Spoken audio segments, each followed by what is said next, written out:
Let's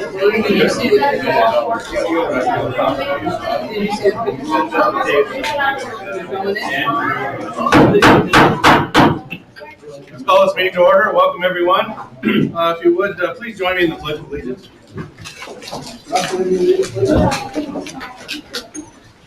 I pledge allegiance to the flag of the United States of America and to the republic for which it stands, one nation, under God, indivisible, with liberty and justice for all. Thank you. Roll call, please. Mrs. Allen? Absent. Mrs. Tice? Here. Mr. Osterly? Here. Mr. Ullery? Here. And Mr. McGibbon? Here. Thank you. I'll entertain a motion for approval of the agenda, please. So moved. Second. Any discussion?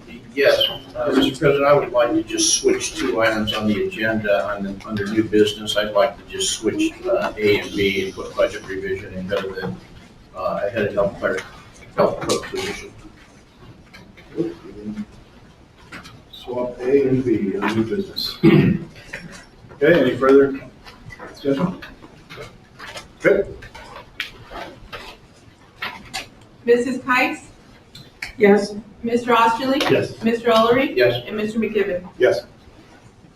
Thank you. Agenda is approved as amended. We have some minutes, please. November 9th, 2021. I'll move to approve. Second. Any discussion? Okay. Mrs. Tice? Yes. Mr. Osterly? Yes. Mr. Ullery? Yes. And Mr. McGibbon? Yes. Thank you. Motion passes. December 7th, 2021. Move to approve December 7th. Second. Any discussion? I thought that was a really good meeting. It was. Mrs. Tice? Yes. Mr. Osterly? Yeah. Mr. Ullery? Yes. And Mr. McGibbon? Yes. Motion passes. Thank you. Okay, call to the public. Do we have anyone on the line? Okay. Okay. Lou Sampson, please. You're up.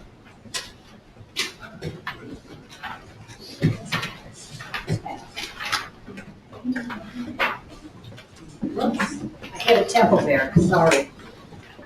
My name's Lou Sampson, and I just wanted to know that I applaud this board for the transparency and open discussions during board meetings that I don't see at other schools. Other schools seldom discuss anything. The superintendent will make a suggestion and they'll vote on it, and they'll always vote with the superintendent. So last month, I thought that was an interesting discussion with totally different philosophies argued. And I'm glad you had this discussion during an open meeting, because as citizens, we don't often know the inner workings of the state school board, and we really depend on you to help educate us. I would, however, caution the board as to the language used relative to the old white guys. There are around 15,000 homes in the Green Valley Rec, and that is not all the homes in the Green Valley area, but the majority of those homes have old white guys in them and no children in this school. Whale Creek has 2,800 homes with the majority of old white guys residing in them with no children in this school. These homes and properties make Continental a donor school, for which you might want to show some respect to those citizens that provide more than adequate tax dollars to operate this school. And as I thought about the meeting, and I kept hearing Chairman McGibbon's opinions ringing in my head about the divisiveness on the board, and his heartfelt expression of looking at a child in front of him with no regard for the color or economic status. He just wanted to listen and help that kid make sure he was getting a good education. It finally occurred to me that this last meeting was a perfect example of exactly what critical race theory is. The oppressed and the oppressor. The old white men are the oppressors, and the three ethnic groups you're voting on were the oppressed. This is all about judging and rewarding people on their skin color. And isn't that just exactly what CRT is designed to do? It shows how insidious and embedded this is woven throughout the total education system. The National School Board urged the White House to have. Okay, ma'am, 2 minutes. That's Please it. wrap up. Thank you. Thank you very much. Appreciate it. Mr. Bresney, 2 minutes, please. Thank you, Chairman McGibbon, members of the board, community members. My name is Tom Beresney. I live at 1062 East Lumberjack Trail, and I am the proud grandparent of 2 Continental Colts. For those of you that don't know me, I'm Pima County District Court Supervisor Steve Christie's rep in this area. He applauds the Continental Elementary School administration, staff, and governing board in the efforts they've made to keep Continental open for in-person learning. Our kiddos need that. He wishes everyone a joyous season, and he loves being your supervisor. One of the things my wife and I love to do this time of year is to drive around and look at the wonderful light displays. We drove through Madeira Highlands last year with our grandchildren, and I was amazed at what we saw. There are a number of opportunities to enjoy this pastime in the area. There are drive around Green Valley and Quail Creek. Your elder neighbors whose tax money and generous charitable donations helps fund this wonderful school for our children and grandchildren love seeing young families enjoying the displays they put up. Check out Pueblo Estates on the other side of I-19, south of Devon Mine Road. They do an exceptional job. Go down to the historic Canoa Ranch, just south of the Santa Cruz Valley Hospital, and check out their display. That's a county park. And you might be able to learn a little of the history of the area at the same time. Sounds like a pretty cool homework assignment to me. And when I look at these projects that you've done over here, I'd love to see a project on the Canoa Land Grant and the Deonza Trail. That would be perfect assignment for Continental. Don't forget the town of Sorita's celebrations this Saturday night. The Hebrew word shalom basically translates into English as the word peace. Greeting someone with shalom is to wish for their happiness, good health, friendship, and general well-being. So whether you say Merry Christmas, Feliz Navidad, season's greetings, Happy Holidays, Happy Hanukkah, Salam, Happy Kwanzaa, Happy Winter Solstice, or nothing at all at this time of year, Shalom. Thank you. Okay, Christy Lathan. Civil Secretary.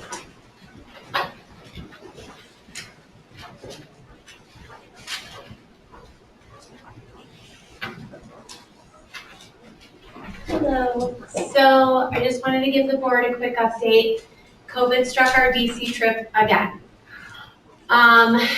So we had the company that we've been working on with for 15 years go out of business. He's had a ton of cancellations on him this year because of COVID, and then of course the last 2 years of COVID, he could just no longer continue his business. So after I got this phone call Thursday at 1:45 in the afternoon, I went and had my panic cry with Greg and Deanna saying I can't do this again with these kids, these 4 kids.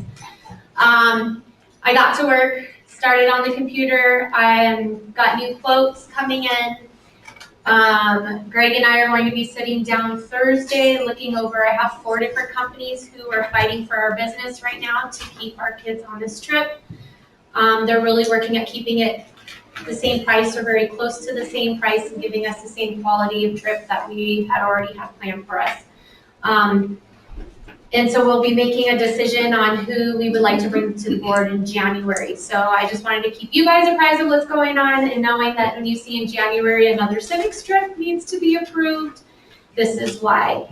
So we're gonna still keep fighting for DC and going this year, and hopefully things will pan out again and we'll be able to go. And if not, we gotta wonderful Arizona trip planned. So we'll continue with that if we must. So I just wanted to keep you guys up to date on what was going on. So we're still trying. Thank you. Okay, Mr. Davis, you're up. Okay, let's go.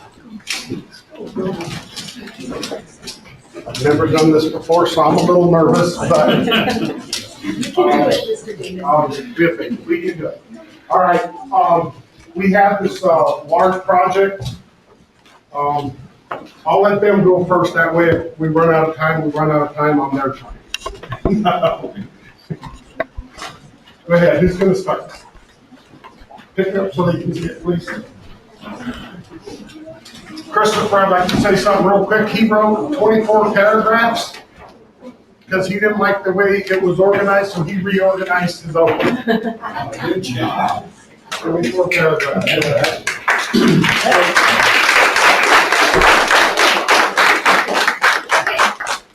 So we did a timeline on hunter-gatherers to the Colombian Exchange. Here's hunter-gatherers where it's Alaska, modern day, or so this would be modern day Alaska, modern day Canada, and then we have where they traveled. So they traveled from Asia all the way to Alaska with a land bridge. Then we have Paleo Indians. The Paleo Indians, this is the kind of, these are the weapons, the fire, weapons, a trap, an axe,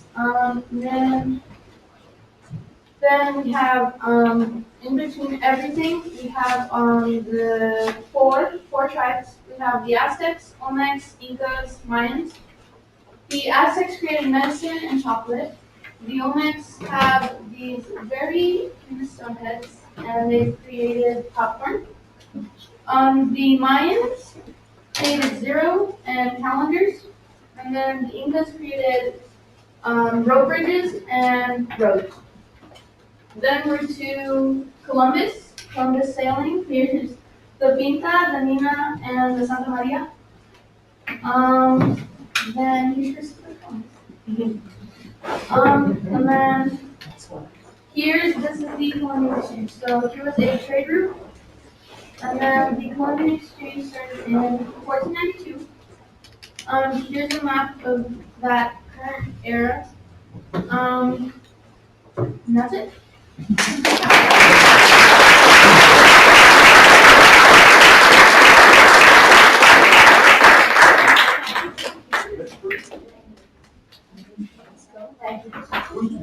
Just go ahead, next group, and then the sixth graders. They're ready. We have two of them. The sixth grade was slightly different. They went from hunter and gatherers all the way to the first city state.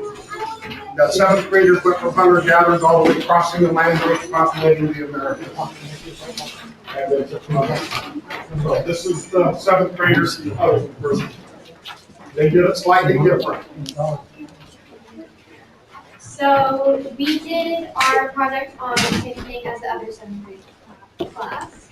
So here's the Paleo Indians, and here's Russia. We have some trees and some Paleo Indians, crossing the land bridge, and this is at the bottom. We have like another timeline of what happened. So there's the shelters and the tools that they use. And then if you go on, there's Christopher Columbus when he was getting the ships and materials from Queen Isabella and King Ferdinand. And then if you go on, there's loading at Spain, put on the 3 ships. And there's a sailor sailing on a tow once they found Europe and Asia. And then there's a merchant traveling on the road. And here's all the trade routes, land and sea, and some things that they traded.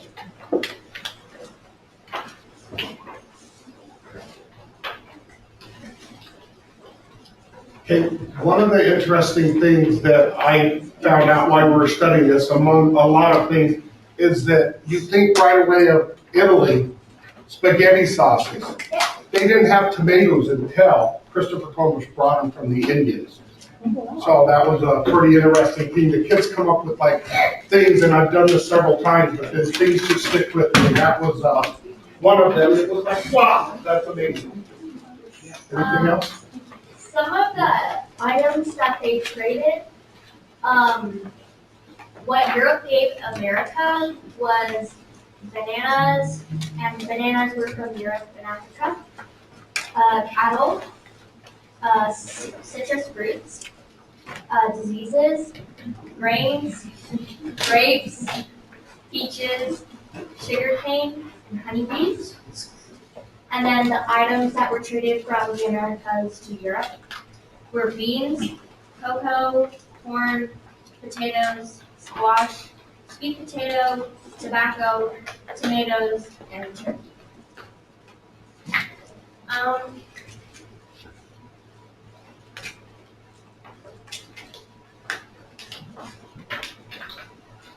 And then up here, this is like the timeline that I like in clouds. So it started from when Indians were hunting gatherers in Eastern Asia, and then it goes to like when they crossed the land bridge, found the U.S. and everything, how they came to America, and then the onward into Aztecs and Mayans. And then this is when Columbus set sail, when he arrived in trade.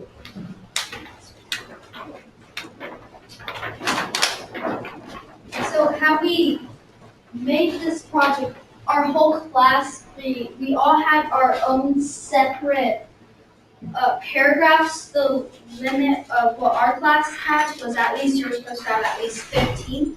I wrote 17 paragraphs, and so we all wrote introduction together, the class, and then near the end, and for the conclusion, we had to like come up with a conclusion. Then Mr. Davis, he would just like check it and stuff to make sure like it's perfect. But we did most of the work.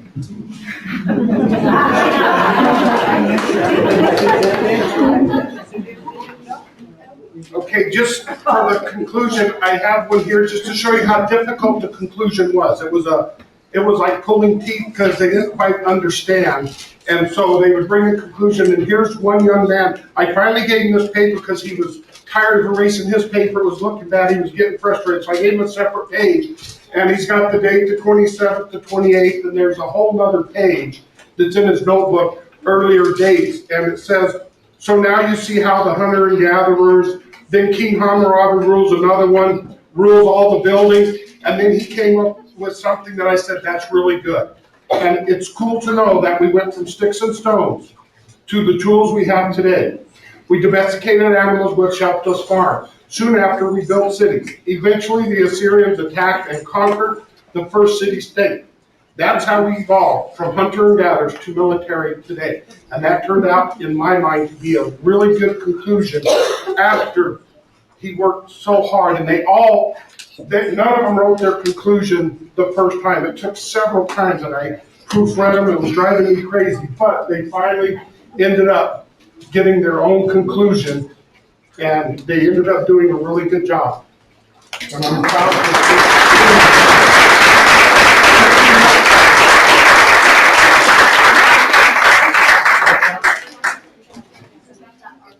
Sure, she wants to read the introduction. So this is our. We did shared writing to start out. Together. So our class, we wrote an introduction together, like we have sentences of what we read. So this is the introduction. There's a long history regarding the Paleo Indians. From the time they populated Europe, Asia, and the Americas. During the Ice Age, hunters and gatherers crossed the land bridge. When the Paleo Indians crossed the land bridge into the Americas, they left groups of people behind to start new tribes. So civilizations were created for the people that were left behind, and they created many different tribes, such as the Onlink, Incas, Mayans, and Aztecs. Then Columbus' journey opened ways for trading with these tribes. Now you know how the Paleo Indians evolved throughout time and helped the world become what it is today.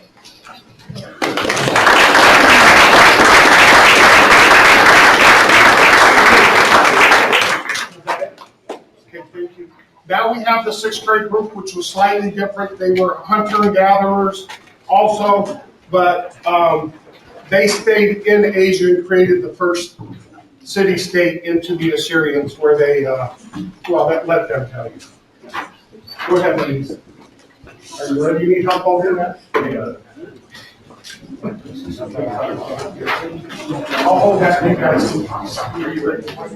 I'll hold this on. Go ahead.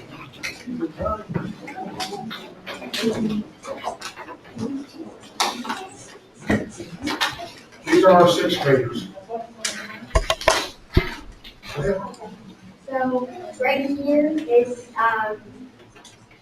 the hunter-gatherers. They have fire and mammoths. This is there like 5 million years ago.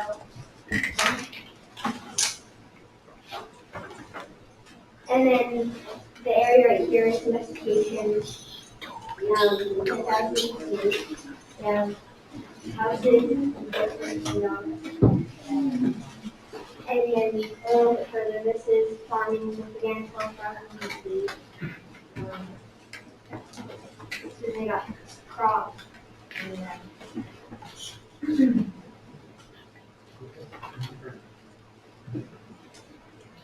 Okay, so in this area, this is the area where the civilization began to get more advanced, just like trade and stuff. So over here we have a tower for it's kind of like a watchtower. Then over here it says King Nebuchadnezzar of Babylon built the Hanging Gardens for his homesick wife in 600 BC. This is the Hanging Gardens, which is just like a big irrigation system that has a bunch of plants on it. And over here we have a church and just a bunch of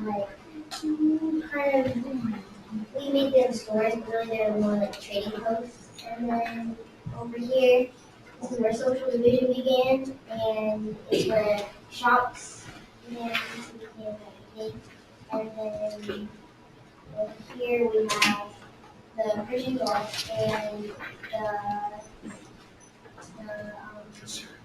Assyrians and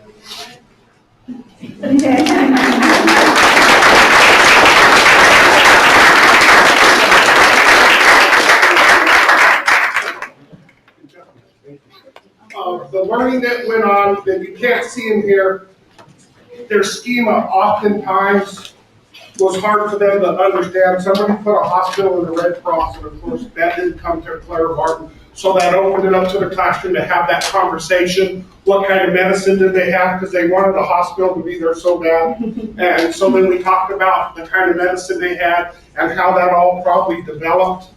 And so there was a lot of different conversations based on the schema they had in their head that we got to talk about and work it out. So the learning that went on is, to me, incredible that they retained all that they did. And then they were able to write their paragraphs about it, and you should all have back there, I made 9 or 10 copies, and I just gave you a couple. We put Christopher's in there wherever he's at, because he had 24, and all the girls argue with Christopher about what he does and how he does it, but it's he does a great job in our class along with everybody else. Do you have anything else to add? Okay, I would like, do you have any questions for me or the students? They could answer just about any question you may have. Questions? I need to read your papers. They're on your tables. I have them, and I'm looking forward to reading them. Thank you, you guys. Okay, and as what we did to edit, they wrote it, rewrote it, they checked each other's papers with their friends, and then I had them sit in groups of 3. They had to trade papers. They had to listen to somebody read their paper, because our ears are great as a child to listen and hear when things don't sound right. They go, wait, you can hear them argue. I didn't write that. And they go, look, it's exactly what you wrote. And so then they got to go back and edit their own paper after they listened to it. And we ended up doing that 2 or 3 times. And so we went through that whole time. And then for these students that are here to work on this, they weren't getting it done. They were frustrated. So I said, we have Thanksgiving break. And if you go home, here's what we're gonna do when you come back. And I gave them the whole lesson that they were gonna do when they came back. And they came back with it done. So while I was in the classroom teaching, I sat by the door and I got to teach the rest of the classroom. They were able to work in the hallway to get it done because they already had their lesson finished. And so it gave them more time so that they could come here and present. One of the things that went on is there was a little tit for tat between some of the teachers as far as why I wanted them to write a 5-paragraph paper. And the teachers were concerned that might be too hard, too tough. And it ended up in one of the meetings with Miss Rico and Deanna. And one of the kids, somebody came back and said, well, Miss Rico says, why is Mr. Davis stopping at 5 paragraphs? They should write more. And I go, oh my gosh, that's ridiculous. I go, oh, wait a minute. That's what other teachers are telling me, 5 paragraphs, ridiculous. So I said, you know what? Let's just see what happens. And we created the outline, and well, they created it with a student leader. I did not create the outline.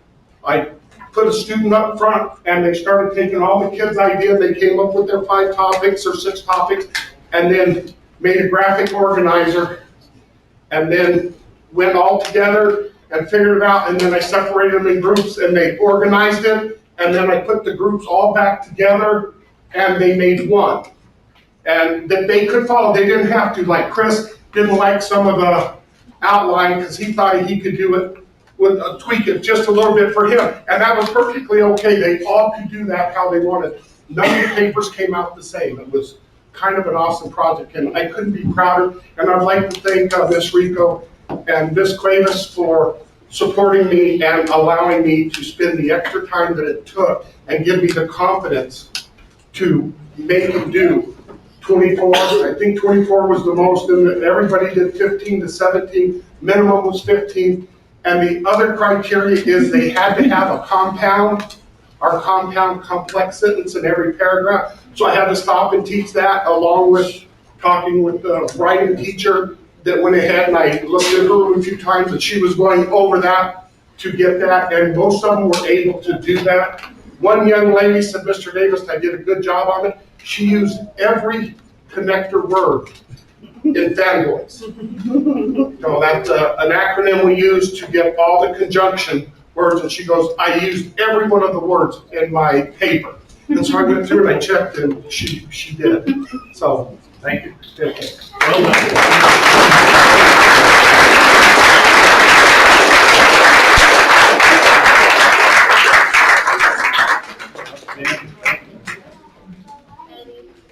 Okay. Superintendent information discussion, please.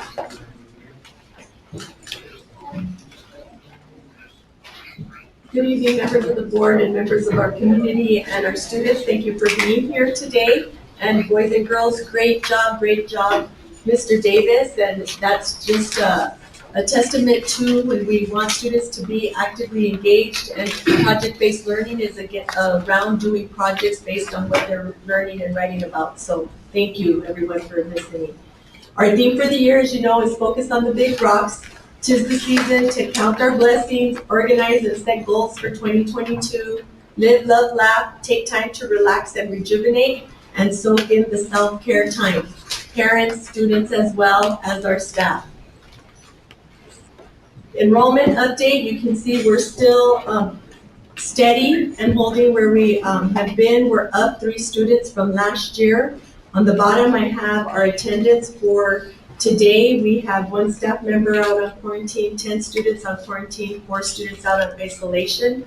Our total students absent were 59, which is 91%. And our goal is 94% or better. So just to remind parents and students, if we pull out the students who are on isolation and quarantine, our percentage is 92.5.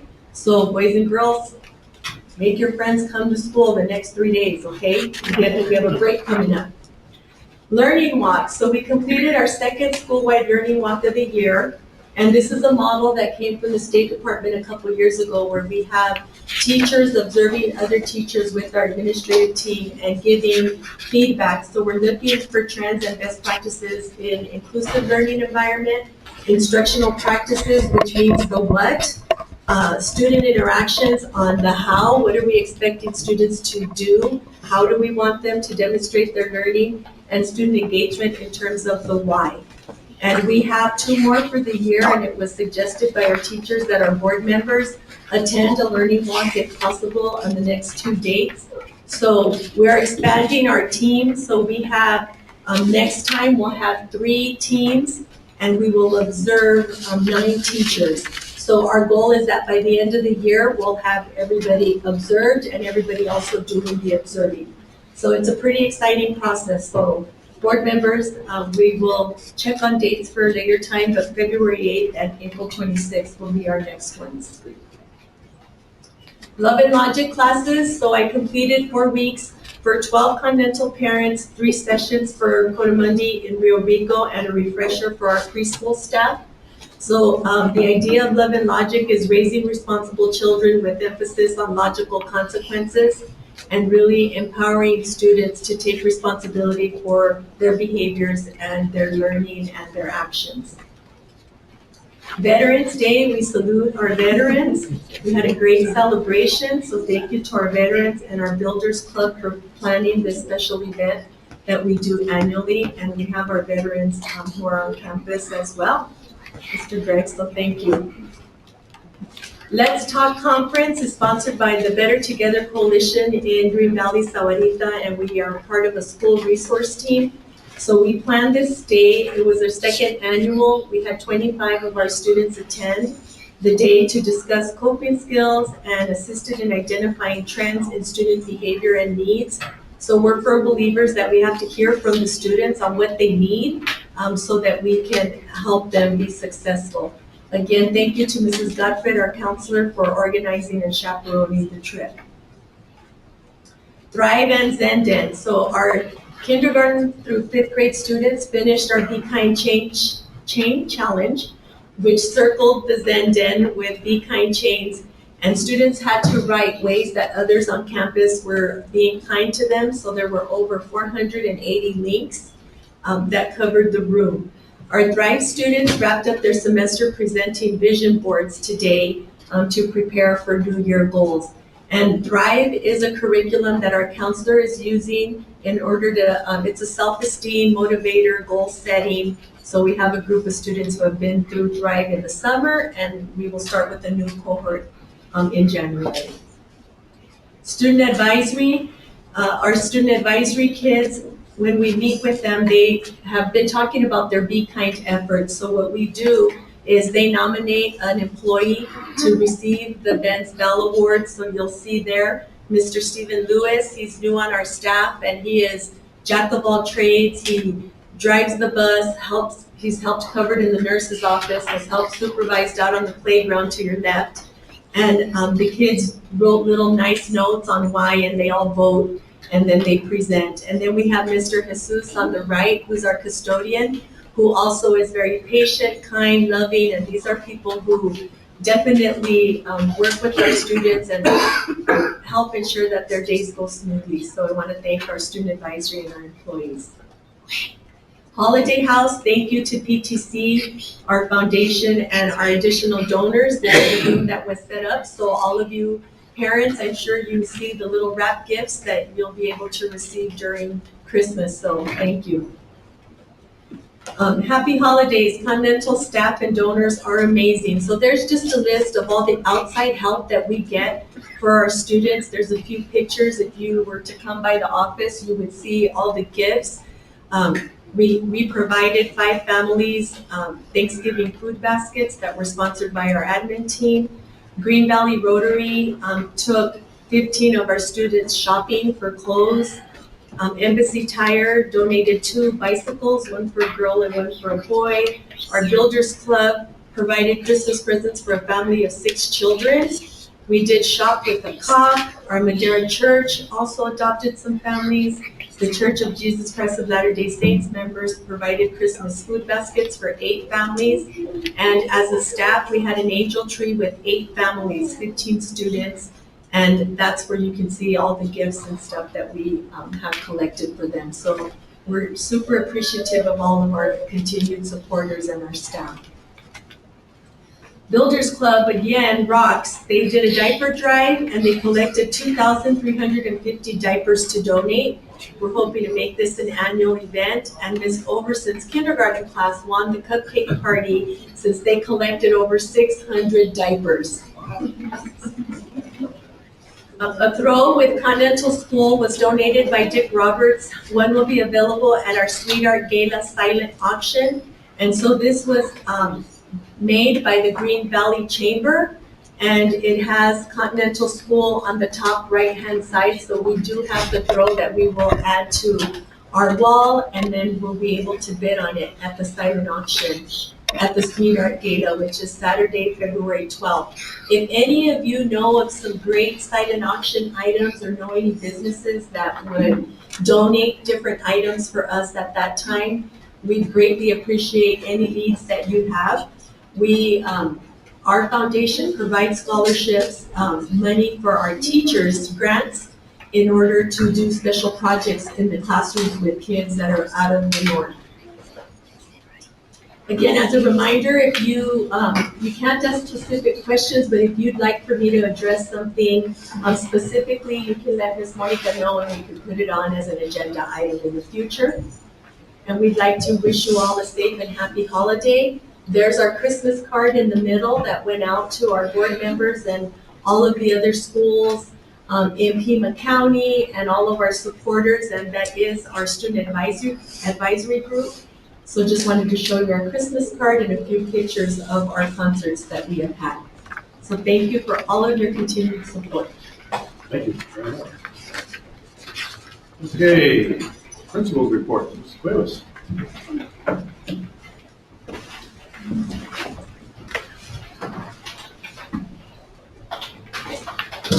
Good evening, everybody. I hope you're all doing well. We wrapped up benchmark week, which is where we see where our students are progressing for the standards that they're taught from the start of the school year throughout to the very end. And this is preliminary data because we are doing makeup testing this week for students who were not here last week. So third grade right now, I'm just going to show you so you know what the charts are. On map growth testing, it'll tell us if our students, how many are at high, average, low, average, and low. High, average, and average, those students are at grade level or on track to being at grade level towards the end or at the end of the school year.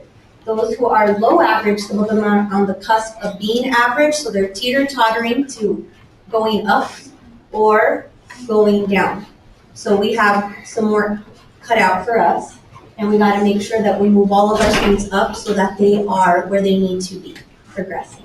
So as we go through the slides, we have math and we have reading. At the top of each slide, it'll say how many students were tested, how many makeups are still needed, and then when I give you the percentages, just preliminary percentages, I'm going to be talking about high, average, and average. So students that are at grade level and on track. So for third grade for math, we have 61% of students who are at grade level and on track, and 62% for reading in third grade at this point of the school year. For fourth grade, we have 61% of students who are at grade level or on track, for math, and 67% for reading. For fifth grade, we have 51% of students who are at grade level or on track for mathematics, and we have 60% who are on grade level for reading. Sixth grade, board members, they're edible. On the slides that had been uploaded, there was some wrong numbers, so these are the corrected slides. For sixth grade for mathematics, we have 40, with the current students I've tested, we have 44% who are at grade level for math. We have 59% who are at grade level or on track for reading. Seventh grade, we have 55% grade level or on track, and 71% grade level and on track for reading. Eighth grade, we have 73% of students for grade level on track and for math, and 72% for reading. And that is working towards all of our benchmarks. Every time they're tested, they're gonna know more standards as the year progresses because due to our calendar, our benchmark calendars. So student progression, data discussions, and planning. Moving forward and continue, school-wide data discussions on student academic needs based off of these current benchmarks will be taking place on Wednesday, January 5th. Site leadership planning and collaborative data talks will be taking place with each individual grade level team throughout the month of January so we can discuss these current benchmark outcomes. As we strategically plan current math book benchmark outcomes, we're going to be looking at those. Classroom formatives, student work samples, teacher observations, and attendance data, which does factor a lot into the progression of our students. Our special education, ELL reading specialists are also going to be doing data planning. They'll be studying the current benchmark data as well to plan and modify lessons unique to the needs of the student that they're also doing specialized interventions for. So we can ensure that they're also progressing academically and those specialists are supporting our teachers in the classroom. Our out-of-class interventions that are currently being employed are after-school tutorials. So currently we have 75 students, kinder through 8th grade, who are attending after-school tutorials. We have Saturday school, who we will also be planning based on the students that come to Saturday school, the specific standards based off of what their benchmark data is. But right now, Saturday school, the first 2 Saturdays that we had, were based off of grades. So some of these students are high achieving, but they're not turning in assignments. They're not turning in work, and they're receiving D's and F's. Some of them are struggling academically with their standards, and the teachers are working on them with their interventions. So we had 42 students who were referred. Our first Saturday that we had this November 13th, parents were called, emails were sent. I'm sorry, an accidental mass email was sent to the whole entire school. And within 5 minutes, I saw that happened, and I had a lot of panicked parents, but we fixed that. So, but 18 attended. And 46 students were referred for the December 4th Saturday school, and only had 15 who attended. So our teachers were also reaching out to parents, emails were sent, and phone calls were also made. We had people who were out of town who weren't able to make it, and their students weren't able to attend. So we do have upcoming Saturday school dates as well. Gifted education update. Our reading specialist, Ms. Romanelli, has been officially trained to conduct the testing for our gifted education referred students. Students can be referred by their parents, they can self-refer, and they can also be referred by their teachers. So Ms. Romanelli would be the point of contact for that. She has the forms, and testing is going to begin in January. So we'll have more information for all of you coming up. I wanted to share some special things. Community Food Bank art winners. Each fall, the Southern Arizona Community Food Bank sponsors an annual kids calendar art contest. And the drawings are about nutrition, hunger, the importance of food in our lives. And this year we had 3 students whose artwork is going to be showcased in the 2022 calendar. And those students were Lainey Karen, Olivia Rojas, and Sabrina Ezra. So we're very proud of them. Last week, we've been having many professional development meetings and workshops with our new math curriculum, Real Math. Last week was a really exciting workshop. Our teachers are receiving from our math coach math games that are tied to the curriculum, that are tied to the standards and the units that the students are learning. So we had a workshop where we were all together. They were learning the games that went with word problems, fractions, all the way from 1st grade to 5th grade. It was an elementary workshop. The teachers loved it. They were able to leave with our math coach had created bins and boxes for them with all of the materials needed for them to be able to go back into their classrooms and start utilizing those games with their students. And then we had our wonderful, I hope many of you, I saw many faces at the band and orchestra and choir concerts that happened last week. I want to thank you all for attending and supporting our students. They did a phenomenal job. It's always exciting to see them perform as we're going through, the second quarter and hearing them practice and see everything through their labor come to fruition. So we're very excited for everything that our band, our jazz band, our choir, our orchestra, that they all work so hard. And it's amazing to hear them at the beginning of the school year. Like, woo, yeah, and then it's like, so it's really good. We're very proud of them. I want to say I'm very proud of all of you who came and presented tonight. I have had the pleasure of seeing you work on that social studies project. I was able to see when the team leads were taking action, and as Mr. Davis sat back and he handed over the reins to his students.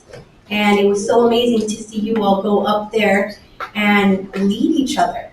And I saw those webs of your outlines where they had like 30 different topics that you were going to create your paragraphs for. I've been seeing, as you guys, I don't think you might not know, but when you turn in a lot of your slides, it sends me an alert too from your Google Classrooms. So I've been seeing your work as you've been working on it. I'm so proud of you, and I'm so proud of you coming out tonight during your time to present. So if we could give them one more round of applause.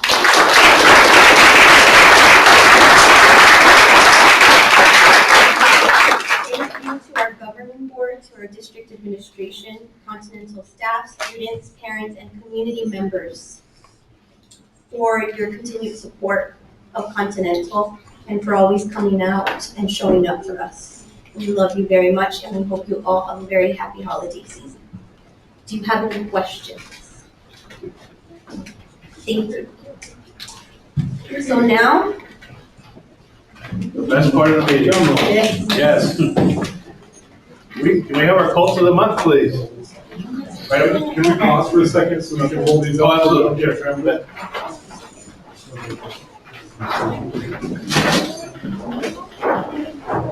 Sorry, it's really nice for free. Absolutely.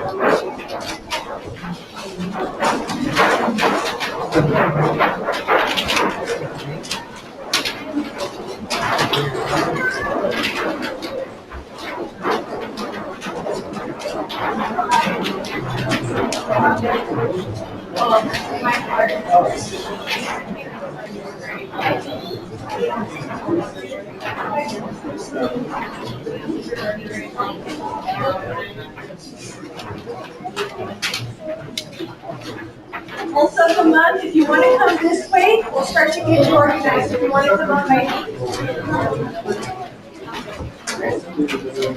lighting up, kindergartners in front, servicing, okay, my grade level.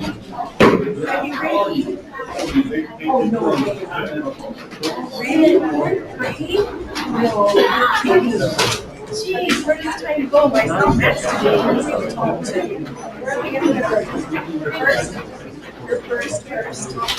First. Third. Okay, you're good. What's up, Ken? Keep going. Come up here. Come on, puppy. Not him. Not him. Just give it to the paper. We can practice. Yeah, right. We can practice.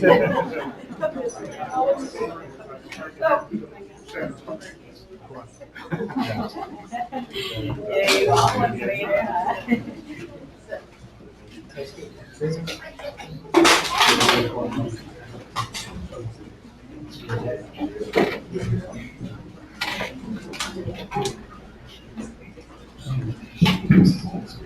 So, real quickly before we get going, guys, if you come forward and you get your recognition up here, we're gonna go ahead and start by saying our name, who our teacher is, and what grade we're in. Then you'll go stand by Mrs. Rico over here while Mrs. Cuevas and I read really awesome things that your teachers say about you. Then you're gonna go over there to Miss Monica in the red sweater, waving at you, and then you'll get your Colts of the Month shirt. So make sure that you go over there and get that. And then if you Musala Java gift certificate. So thank you to Musala Java for your support. And then once you're done, you'll actually come back around to the back of the room, and then you'll wait right up here in the front for our next special presentation, okay? All right.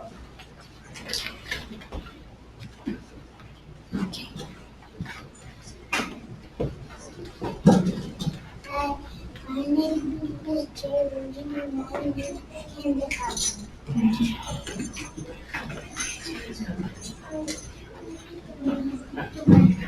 Right.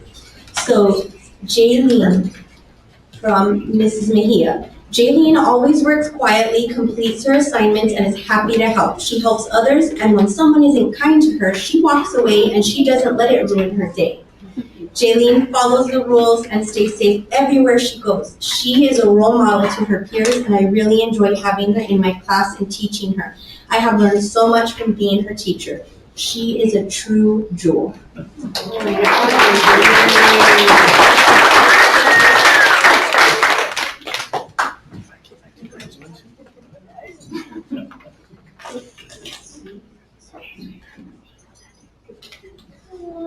Lopez, Trade, Aaron. All right. So Miss Marinick says, Gianna, this is what Miss Marinick says about you. Gianna has worked very hard over the last quarter. She's always participating in class no matter what the subject. She gets excited to learn and asks questions, making her classmates and teacher think. She's kind to her classmates, encouraging them to keep trying and work hard too. Gianna can be shy, although many would think this. She's someone I can depend on to take students to the nurse, a note to the office, help around the classroom. I am proud of the girl she's growing up to be this year. Congratulations.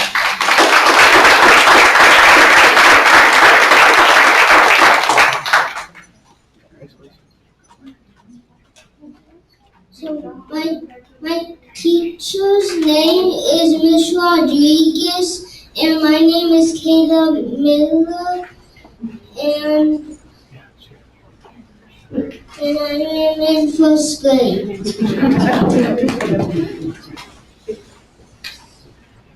Right. So Mrs. Rodriguez says, Caleb Miller is kind to his classmates because he shares with them and uses friendly words when talking with them. He's safe because he uses personal and school items correctly. Caleb is responsible because he completes his classwork on time and is ready for class with all his materials. Congratulations, Caleb.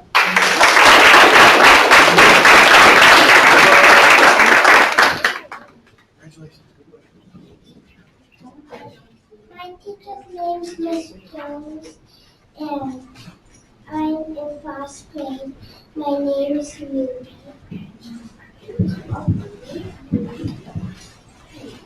Right, so Miss Jones writes, Ruby is kind to everyone, great at following directions, and always tries her best. She's helpful in the classroom and with her peers. Great job, Ruby. Congratulations.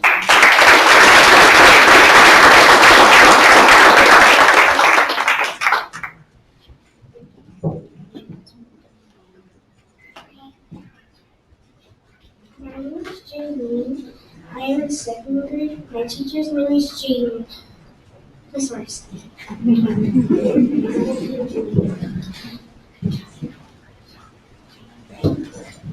So her teacher is Miss Marsky, but Miss Romanelli is who nominated her. And she says, Jaylene comes to class every day with a smile on her face. She works hard and she never gives up. She respects others with kind words and encouragement. She is such a joy to be around. Congratulations.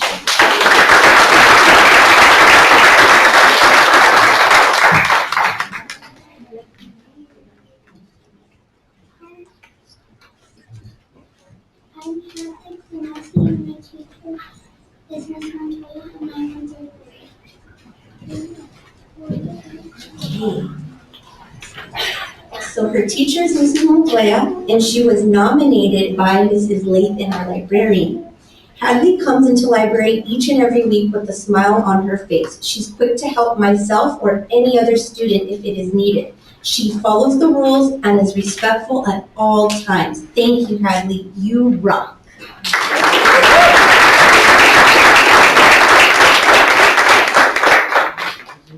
My name is Emily, and I'm in fourth grade, and my teacher is Miss Ryan.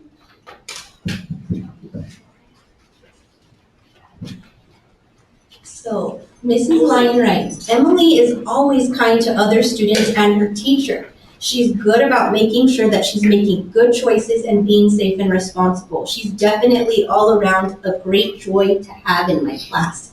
Congratulations.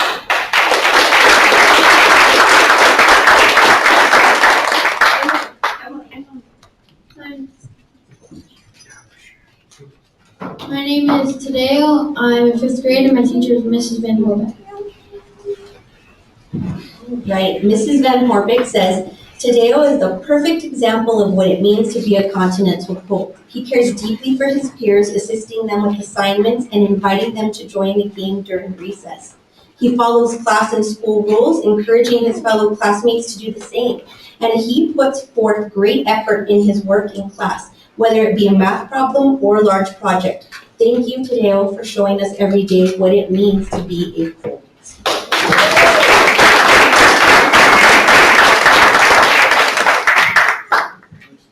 My name is Chloe Cuevas. I'm in 6th grade and my home teacher is Ms. Potter.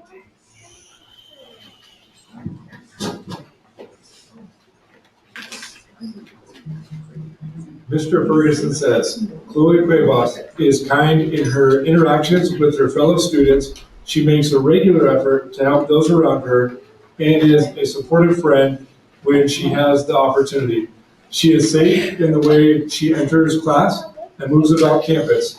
She meets school expectations and is aware of her surroundings. She is responsible when she follows up with her teachers regarding her assignments and her grades. If she ever has a question about requirements, she is sure to approach a teacher for clarification. She is a pleasure to have in class. Mr. Ferguson.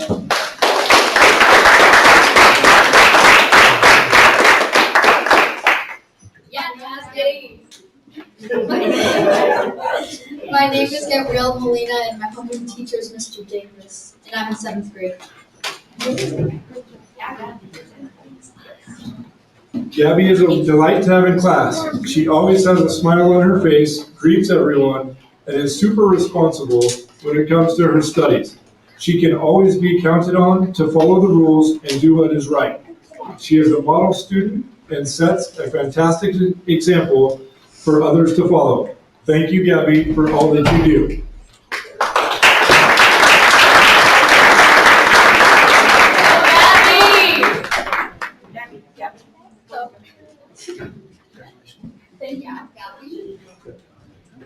My name is Monica. I'm in 3rd grade and my teacher is Miss Flowers.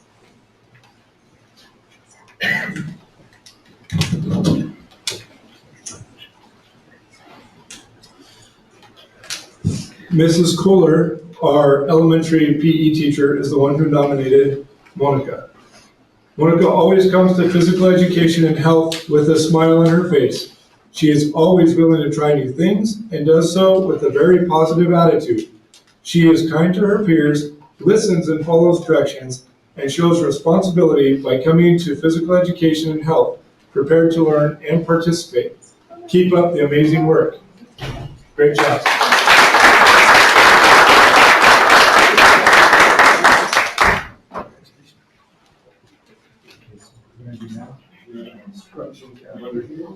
And get a picture, okay?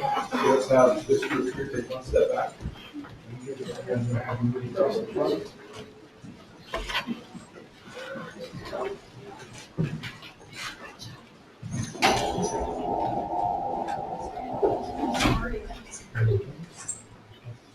Ready? 1, 2, 3. And parents, if you want to kind of come up to the front to get better pictures here.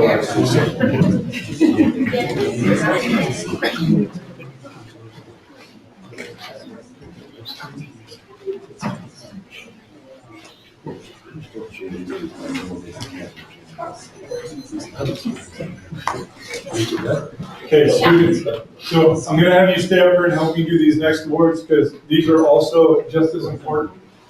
Here at Continental School, we really like to recognize the hard effort of our staff members.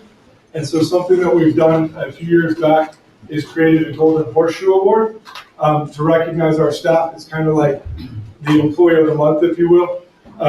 Unfortunately, one of our employees. We do one for classified and one for certified. And so for our classified staff, he wasn't able to make it this time, so we're gonna save that one and do that when he can be here next month. So for today, we're gonna do our certified. This person who was nominated and selected for the month of November is somebody who really has been here at Continental School a very long time. And no matter what position they're at, they really do put their all into the job. And they started off here doing kindergarten and have done many different jobs, ended up being the PE and health.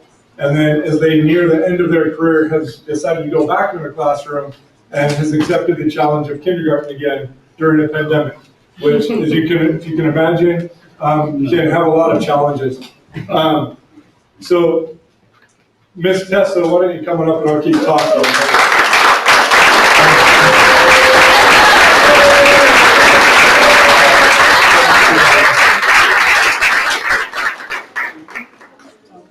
Patty, Tessa, and I, we actually had the privilege of being PE teachers. I was middle school and she was elementary for about 7 years together. So she was my wing lady, and what a pleasure it was to work with her. This year in the pandemic, I really saw her step up. When she came to admin and we actually approached the board, and we haven't had tutorial or homework help for kindergartners before. And she came and said, because of the pandemic, I have kids that I would like to hand select and really work with, starting with one-on-one and slowly grow the program. And so she did that with just her class, and now that she's got them caught up, she's reaching out to the other kindergartner teachers and working with some of their students who, due to the pandemic, didn't get that socialization, didn't get, the basics of education that is so vital to learn as a kindergartner. And she's staying a couple days a week after school and running that tutorial program for kindergarten students. And that just goes way above and beyond to put in that extra time and effort to make sure literally no student is left behind and everybody is there and accounted for and receiving a quality education. So Mrs. Tessa, you rock, and we really appreciate having you on our team.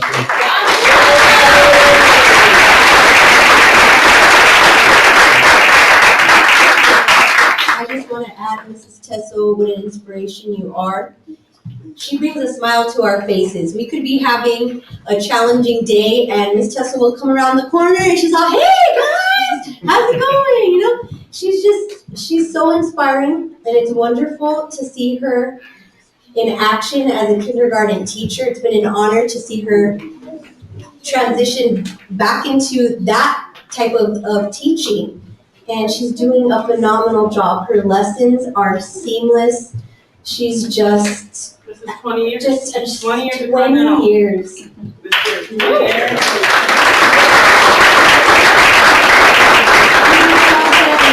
Love her, and we love her too. So congratulations, Mrs. Tessa. Welcome.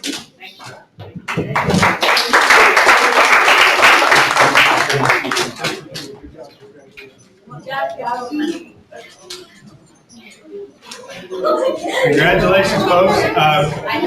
We'd love to have you stay if you'd like, but you're more than welcome to. We know you have things to do and dinner to eat and lives to live, so thank you for coming. Congratulations.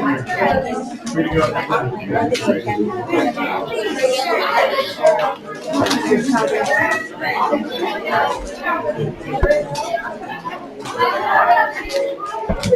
Thank you.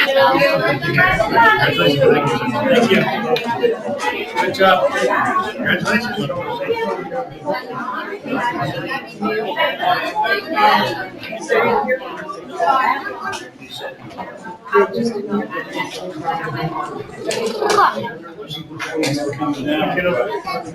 That was fun. I mean, You've got,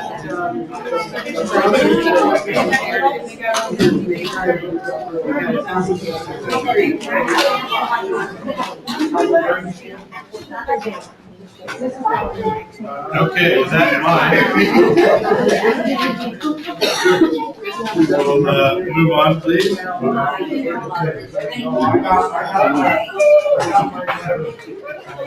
Moving on to our consent agenda. I'll entertain a motion on the consent agenda, please.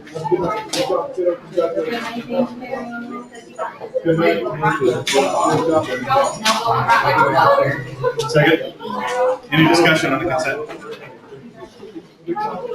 Okay. Mrs. Hines? Yes. Mr. Austin? Yes. Mr. O'Leary? Yes. And Mr. McKibben? Yes. Consent agenda passes, thank you. Okay. Sure, you're up on the district financial report.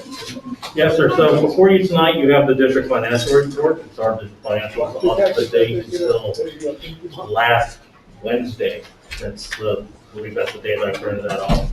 Also wanted to kind of give you an update on some Sr3 spending that has been going on lately. We did have the well done, so that came out of the Sr3 funds. Yesterday on campus, they came to start installing the new winches for the middle school gym. Those electricians showed up today to start laying conduit for the electrical.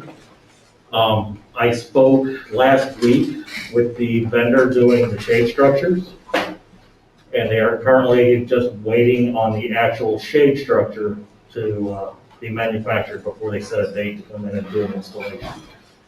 So that's where we're at with the Sr3 funding so far as expenditures. So I bring this tonight for your approval. Entertain a motion, please, on the financial report. I'll move we approve the December 14th financial report. Any discussion? No, I'm surprised we're getting the electrical work and the work done on the gym. Given the supply chain things on some home improvement stuff I'm trying to do personally, and probably stuff you're trying to repair at the ranch, but it'll come. So give you a timeline on the shade, roughly? Yes, they did, when it gets here. Sometime. One of those times. Yep. Further discussion, questions? Mrs. Hines? Yes. Mr. Austin? Yes. Mr. O'Leary? Yes. And Mr. McKibben? Yes. Thank you. Financial report passes. COVID-19 update, please. Mr. Lakeman. Sorry.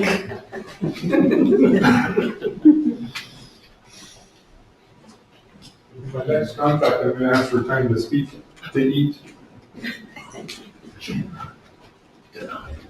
So, Me too. In our last full board meeting, it was discussed COVID updates and different things. And per the board's request, we have followed up with several of those things. So our COVID task force did meet shortly thereafter. We did discuss different things as well. And so I just kind of talked first about what was discussed in that COVID task force meeting, and all the stakeholders are involved in that. So with that, we have parents, we have residents of Green Valley, we have teachers, we have parents, we have teachers on that, as well as administration and school board members. And so a lot of the conversation went back and forth with where we're at, because we started to see, if you remember, a month ago, a spike in our numbers here that we were starting to get a little bit uncomfortable.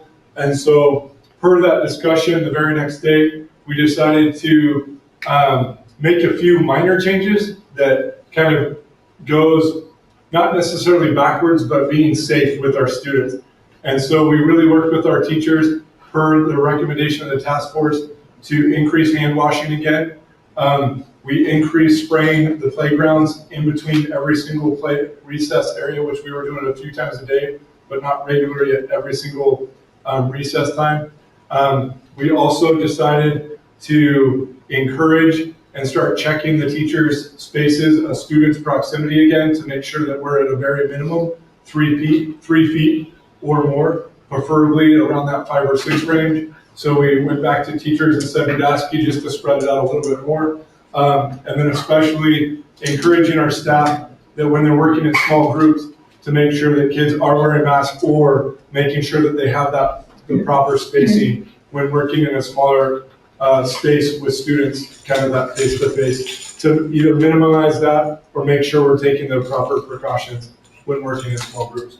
So those are some things that the task force, at that time, we didn't feel that we wanted to move back into phase 2. The task force felt that we should stay in in phase 3, but just kind of remind our teachers, remind our students of the importance of following the simple, basic things that help keep us all safe. The big concerns that were brought up in the task force that people had questions and concerns about, a lot was the isolation and the quarantine that's happening, because right now the current policy is that on day 7 you can test if you are counted as a close contact. So if I have end up positive with COVID, the protocol goes that anybody that I've been in close contact with then has to be quarantined. Well, that means that oftentimes lots of kids are missing school, and that's become a big issue, as some of our students are now on their 4th quarantine from school, being anywhere from 8 to 10 days every time. So do the math, that really adds up, where a kid, even into the first semester, has hardly been here. And so with Ms. Rico's permission, the nurse started doing test to stay, kind of as a pilot thing. We're working on coming up with an actual statement that we hope to have at the January board meeting, to have the board approve as a plan moving forward of what that looks like, so we're consistent all the way across the board, instead of moving kind of from the pilot phase into the official school-wide phase. Back to our task force, that was our biggest concerns, is a lot of their kids in the community are missing lots and lots and lots of school, with having already missed lots and lots of school or being digital learners. And so we're really working on a solid plan to see if we can do it safely. And one of the suggestions that we're kind of kicking around, we're still fine tuning, we're working with our school nurse, is test to stay, possibly instead of doing it on the 1st day, doing it on the 5th day, and then they would only have to test the 5th, 6th, 7th, and on the 8th they can return without testing. So instead of currently where you test to stay on the 1st day, you have to test all the way through. That's challenging, but on a weekend, it wouldn't be, 5 days, we'll hit it somewhere with the weekend, and that will greatly reduce the amount of days our students are missing, but also reduce the amount of tests that our nurses having to give on a daily basis, which bogs her down. Okay, so that's one of the updates. The other thing that is on, I believe, on the consent agenda that was already approved, as you'll see, is a COVID. If you can help me on the actual title of the position, but it's I believe a COVID. That's under new business. Okay, so you'll get to there in a little bit, but it will be before you tonight, for a COVID liaison to help the nurse in filling out the paperwork for Pima County, because that's a big part on the back end, where she was having to take the work home and work late into the evening, trying to keep up on the paperwork with every test that she administered. And so that's a great program that we do. Along with testing, originally, remember we talked about possibly going digital the first 2 weeks coming back from break. Our numbers have started to slow down and become more stable and steady. So we're willing to continue our on-site learning for all of our students. We are going to have a testing opportunity for our staff returning. Our tests are the 15-minute tests currently that you're already familiar with, that we've been using in the district. And so we're going to do that on January 3rd, starting at 7 a.m. for staff members. And it's not a requirement, but it's here, and most of our staff have been through testing many times and are willing to do that.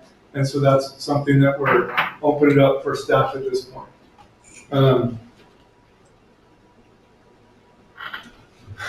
And then we turn here, and this is our COVID update. As far as our numbers, so if we look back,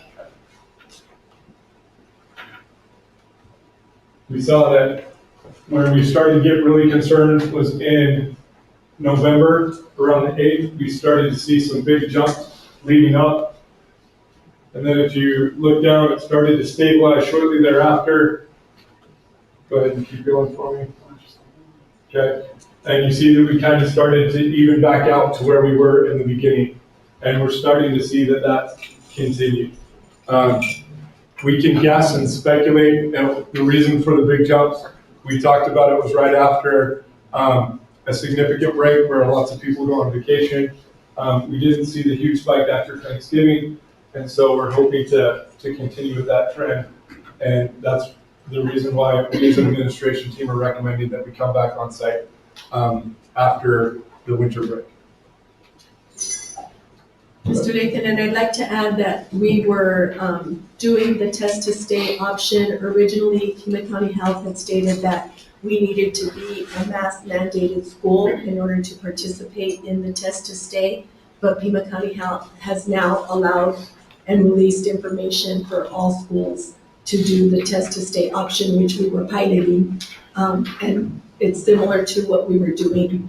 And of course, I know that some of the conversation was that our parents wanted us to allow test to stay for everyone and to send out a statement, but there's really a lot of things that we need to look at in terms of how many kids in the classroom did test positive, how many were on quarantine, did it come from the home or is it here at school? So we will continue to do that, but I'm pleased to announce that what we were piloting and what we were doing is now in effect for all the other schools, and we'll continue with the test to stay option. And test to stay starts with day 1 through day 7.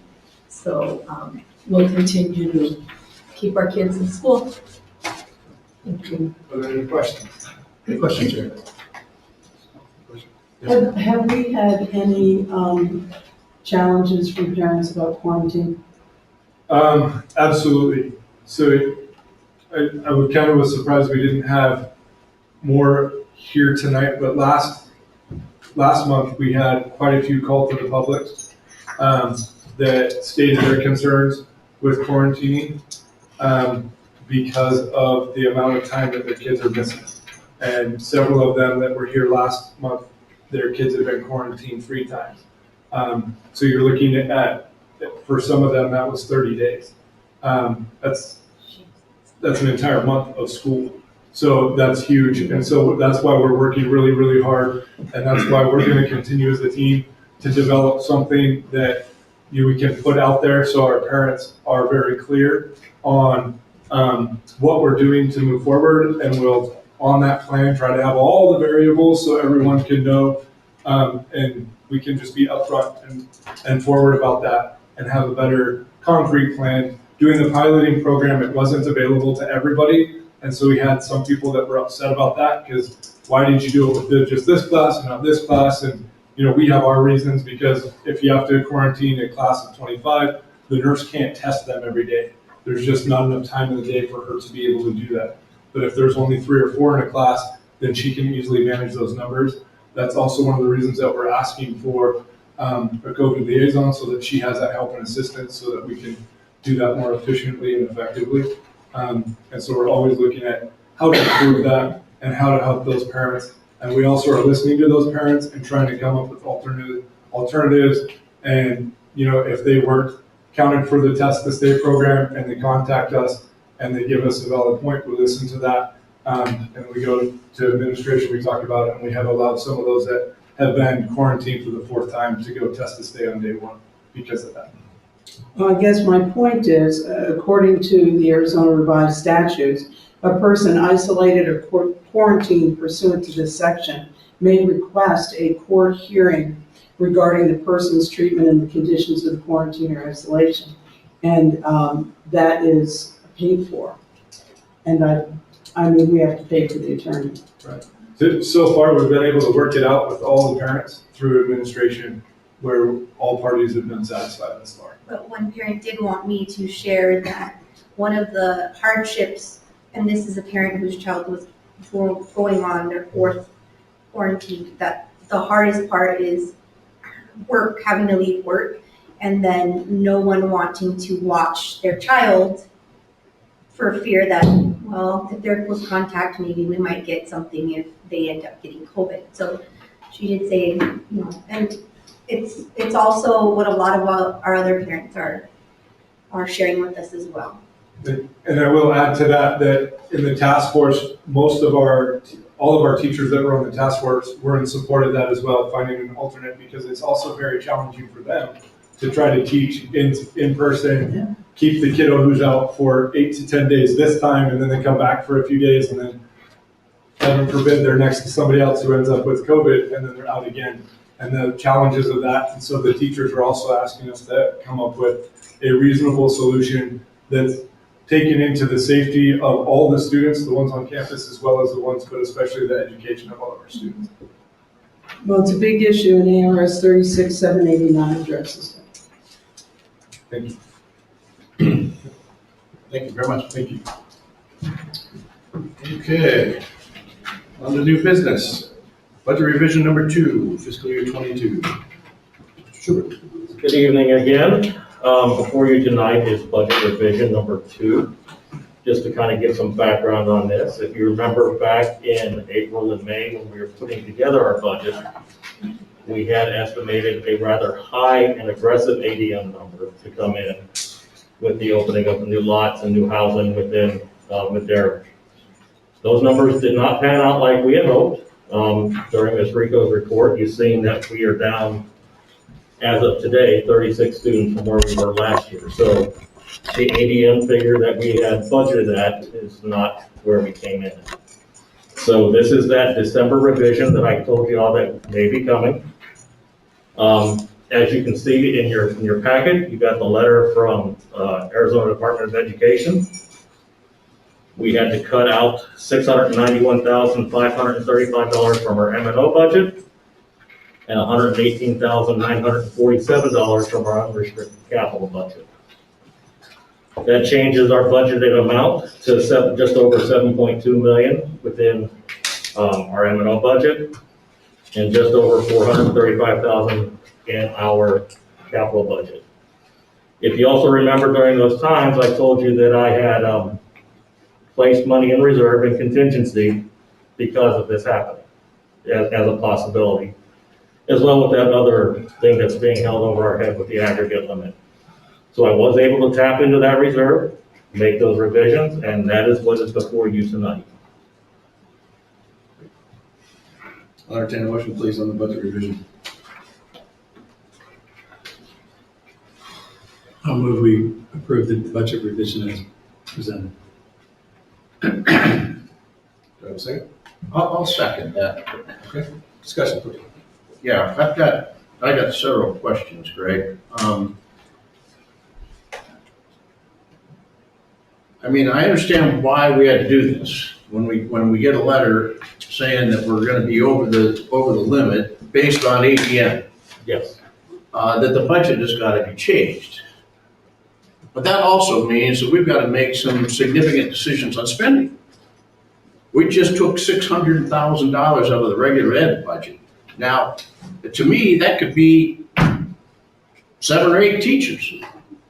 Please remember though, that money was sitting aside within a contingency fund just in case this was to come about to happen. So we had planned for this to happen in case our ADM did not come in as we had estimated. So it really hasn't taken away from anything, it's just drained our contingency funds.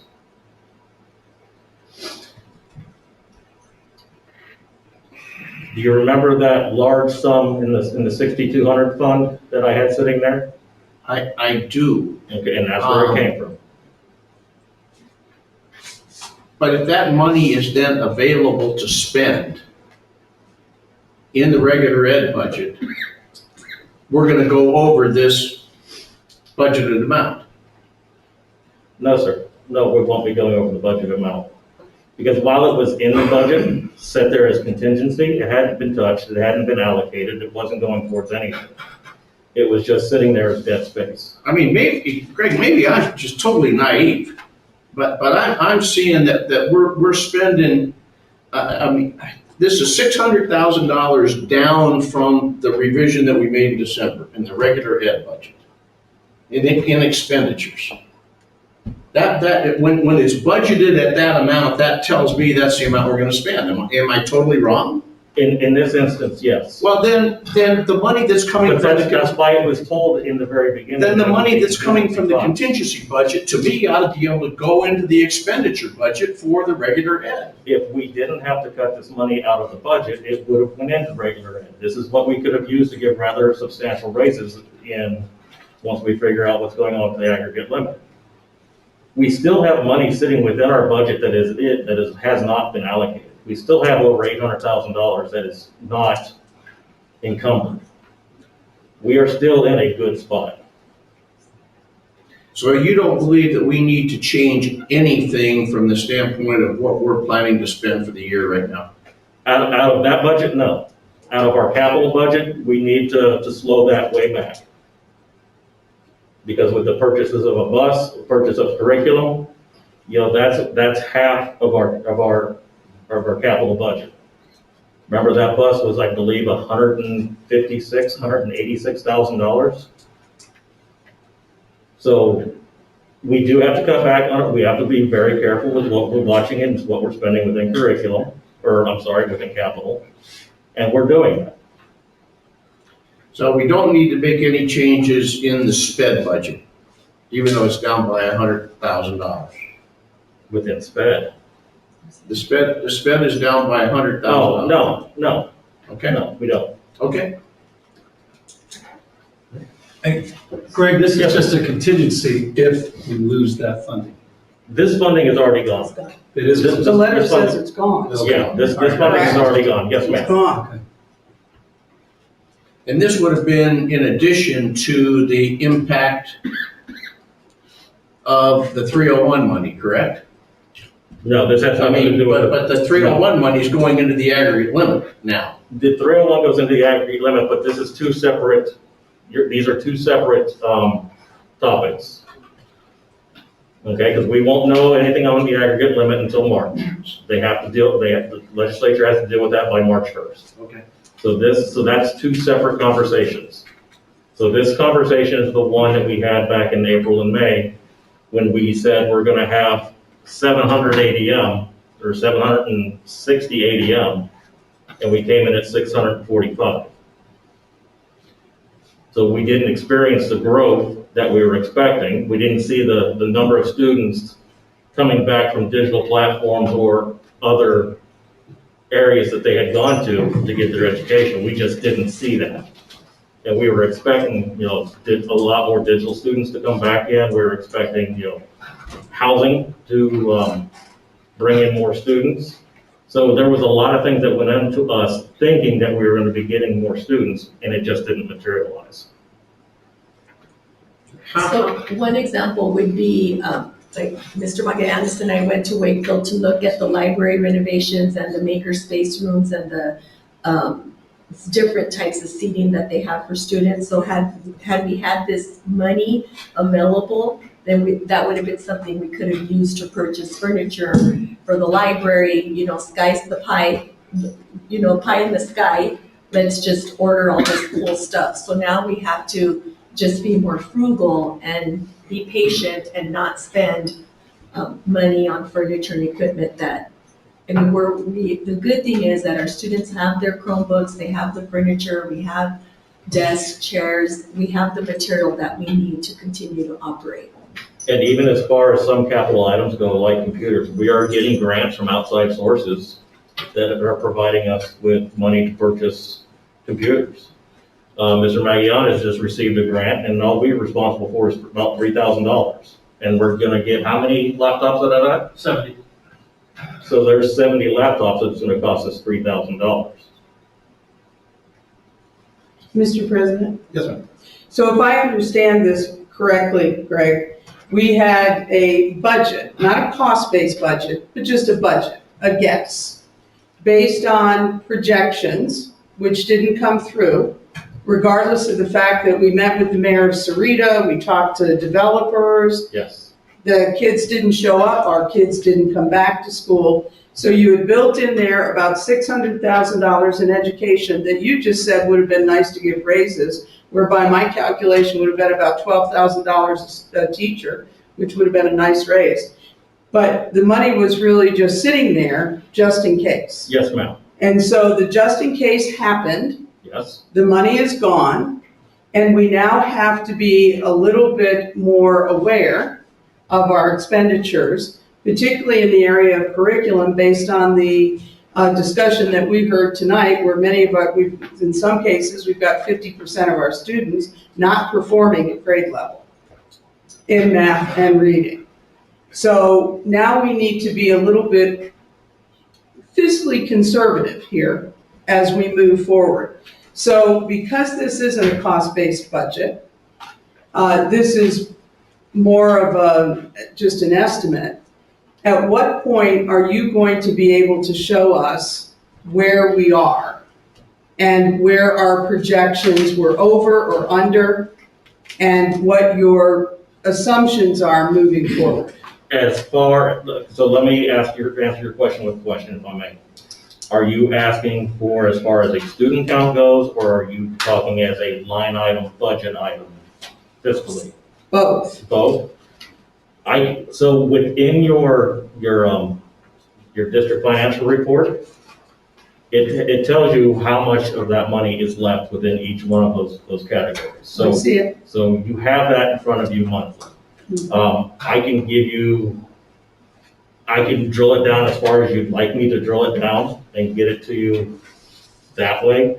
If you would just let me know exactly what it is that you're looking for, I can get you that information. I'd like to see proposed student count and proposed expenditures on a monthly basis from now till the end of the school year. And I would like to clarify that in order to close the achievement gap and increase student achievement, our after-school tutorials are all covered through tax credit funding, so that's not going to affect our students who are at risk who need additional help. And our Saturday school is coming out of our Sr3 funds, which has already been approved, so that's not going to affect our work with the students and paying teachers and supporting our kids. Further questions? Craig, what's any feeling on what's gonna happen in March with the? I honestly, right now, I got no update for you. I couldn't tell you one way or the other. I know that there's still organizations and groups that are lobbying to have something done, but outside of that, I've got no new information for you. Okay. I don't know if Ms. Keiss has any insight with her connections at the legislature as to how that's going, but maybe she could answer that better than I could. I really don't have anything at this time.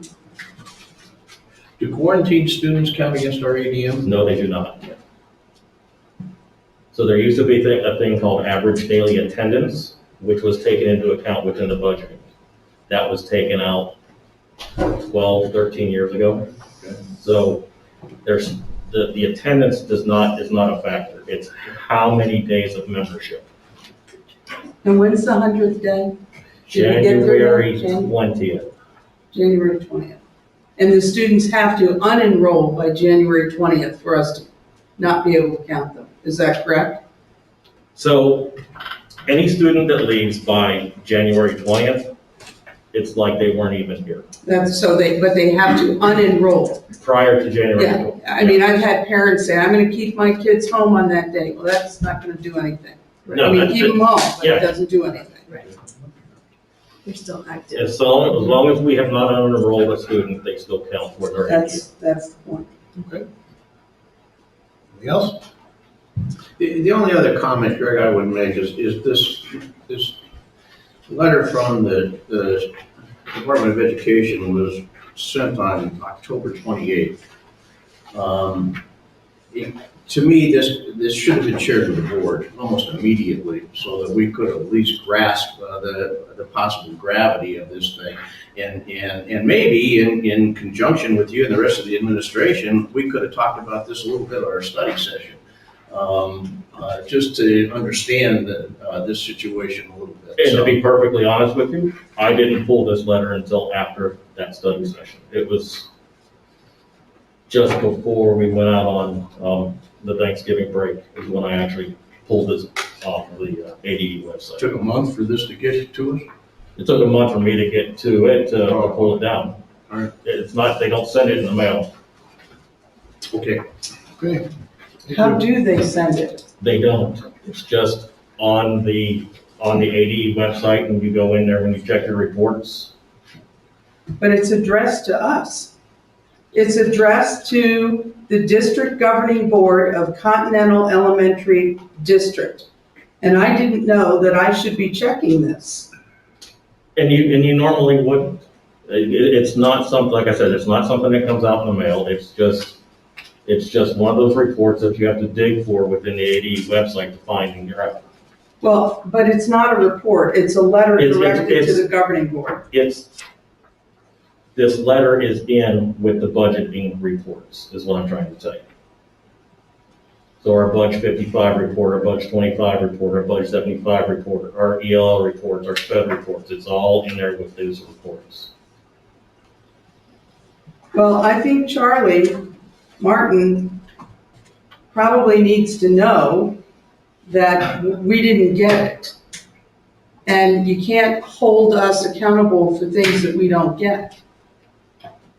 And so I'm a little bit concerned about that.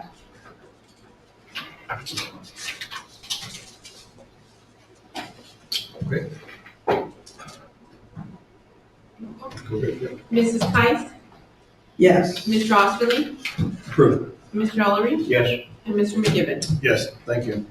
Motion passes. Health clerk position. Motion to approve. Any background on that?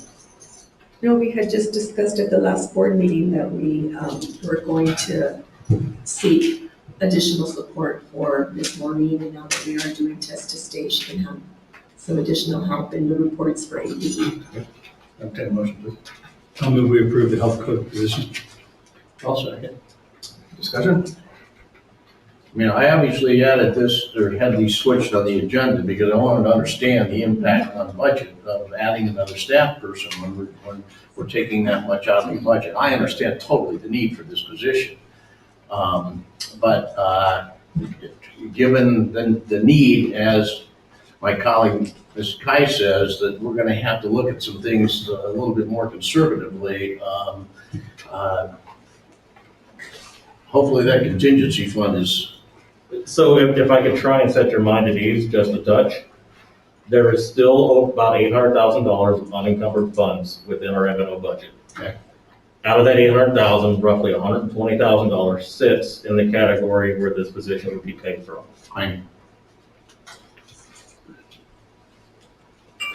I'm surprised it's been this long since we've filled this position, that we haven't done it a year ago. And God bless Maureen, and thank you, Maureen. I know you're not here, but if you're watching, thank you. I'm sure she's watching. Yeah, she's watching. Any further discussion?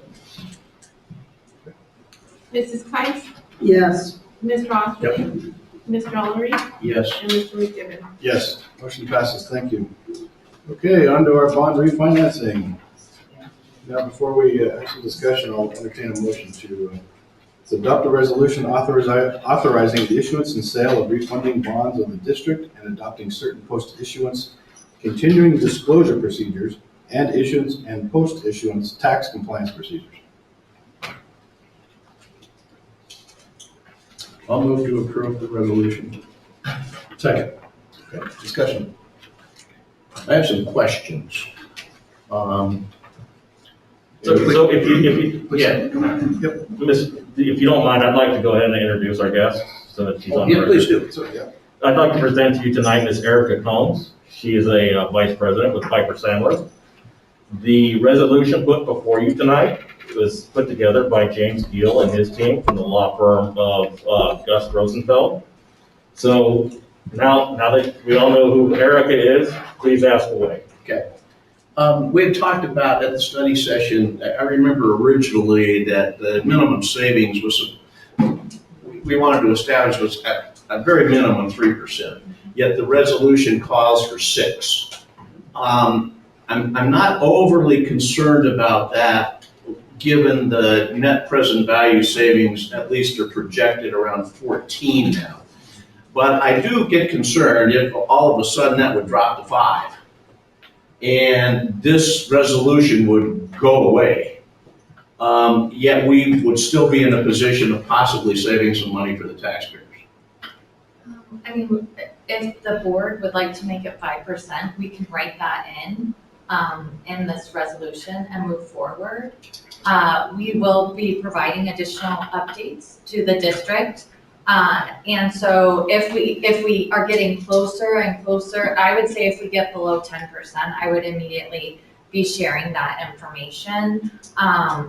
But, I mean, if everyone would be more comfortable, we can make that change in the resolution and make it 5%. That's, there would be no questions. Like I said before, 3% is, would be a minimum best practice. We had doubled that. I feel pretty confident that we are gonna achieve that, what's in the resolution right now. So, I mean, I would think we have bigger world problems going on if we see the savings dramatically. And at that point, maybe we decide we want to hold off and a couple months and see what happens in the markets. So that's a possibility as well. So I think we had this discussion at the last meeting that that's something we could bring up between now and the time of the issuance of the bonds, correct? We could have a meeting to make that adjustment if you felt that maybe that was coming down the line. At this point, it would be 6%, 550,000. Right. And if it's anything above that, this resolution is going to give authority to move forward. Right. If we were looking at a situation that was going to be under those parameters, we would be coming back to the board with a new resolution. Right. Okay. That was my understanding. Yes, so that's what would happen. So it would require a new resolution, we couldn't just amend this. It would be a new resolution, yeah. Go ahead. On page 14, it talked about bond insurance or credit enhancement. Do you see absolutely any situation that would cause us to be obligated to provide that? That's a wonderful question. And we are looking right now at a private placement and working with a bank directly, and that would not be an option. Okay. If we were going into the capital markets and doing a negotiated sale, which the district has done previously 3 times with that 2010 bond election, it would only be to the benefit of the district. So if we purchased the credit enhancement, the cost of it would overweigh the benefit. So the only way that we would move forward that would be if it gave the district a lower cost of borrowing. And in the last 3 bond sales, that was the case. The credit enhancement gives a AA credit, and the district's in the A category. So it's a higher rating, but there would be an analysis to make sure that the cost of that is going to make sure that the district's getting better rates. Mr. Greg, you had a comment? Yeah, I just want to say for those that are here in attendance and then the millions of us that are watching online, I just kind of wanted to give a quick little background on why we're doing this. About a month or so after I had started here, it was brought to my attention that we should look at bond refinancing. So we went ahead and we had those conversations, and at that time, the recommendation was to wait a year so that we can add this whole other series of bonds within that.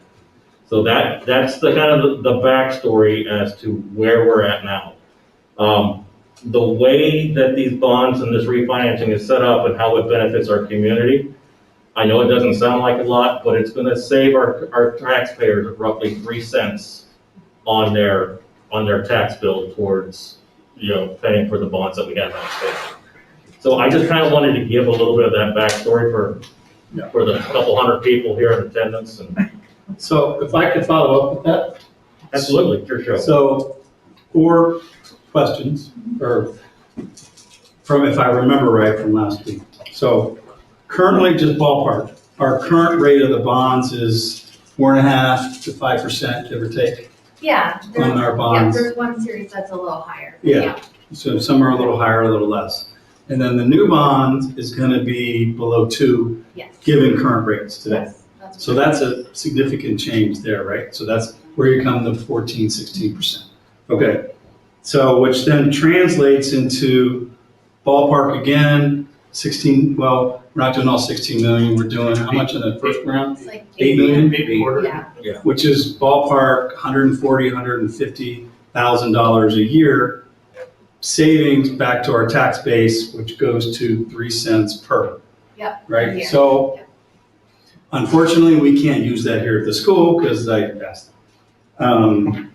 So it all goes back to the taxpayer, which, we're just trying to do the right thing to, save everybody money, and that. So is that That's the correct. right kind of Yes, that's synopsis correct. of It would what be we're for- doing? Yeah, it would be savings on the district's debt service, and that's part of the tax bills. So it would automatically make everyone's tax bill in future years at a lower tax rate for the bonds than it was. And then there's one future bond issue that isn't available for refinancing for another year or two? It'll be available next spring unless there's change in federal legislation. So, and it is available now, but it would be at a higher cost. Right, Yeah. because there's payment Yes. penalties, so there's like a 5-year prepayment. And you And we can't- would lose our tax exempt It's a status. taxable Yeah. rate versus tax exempt. So Right. yes, higher Okay. rates. So yes, we're recommending waiting until closer to that next spring to look at that one. So the thousands of you listening, good PR, the school, we're giving 150,000 back to the community a year, Yes. right? Yes, over 1.1 million aggregate. Oh, I like that. That's the current estimate based on current market rates. Further questions? Just a comment. This is fascinating to go through this. It is, yep. I learned a whole new word called defeasance. And I would really like one of our English teachers to look at one of the sentences in that clause that has 181 words in it, one sentence. It absolutely blew me away. And it's absolutely a full employment for our attorneys. You have too much time on your hands, Oh, sir. I know. I know. Unbelievable. Okay, with that, I say we vote. Mrs. Kice? Yes. Mr. Oliver? Approved? Yes. Mr. Osterly? Approved. You used to second. And Mr. McKibben? Yes. Motion passes. Thank you very much. Thank you. Yes, happy holidays. Thank you very much. We look forward to providing additional information in the new year. Thank you. Thank you. And she will be hanging around Yes, after the I meeting will be. because she's taking some documents that some board members will have to sign. Okay, board and school events. It's hard to believe we're at the end of the year. Wow. It's mind-boggling. Yes, I'd like to just remind you to please join us for breakfast on Friday at 8:30 if possible. And we are having our staff New Year kickoff at 1 p.m. on January 5th, something that Mr. Osterly started a couple of years ago. So we'd like to continue to celebrate the new year. So we'll look at what we're going to serve. Justin Williams has agreed to come and be our guest speaker to kind of give our teachers some kudos and energize them to stay the course for the rest of the school year. So we can discuss what we want to serve and what board members will help us with for that New Year kickoff. So in the past, some of us has cooked and brought things in, Yes, just saying. yes. Fairly certain you don't want me to do that. That's some farming. We did pulled pork and. Somebody did amazing grilled chicken, I think, Yeah. Mr. Osterly. Uh-huh. It was pretty amazing. If we're gonna have chicken, we might have to have something. Right. With that chicken. We can just get pizza. What do you got? Okay. Good on events, then? Yeah. Yes, you okay, did we need good. improvements. Okay, governing board information. Ms. Kice, you up? You know what? There are new maps being drawn right now for redistricting.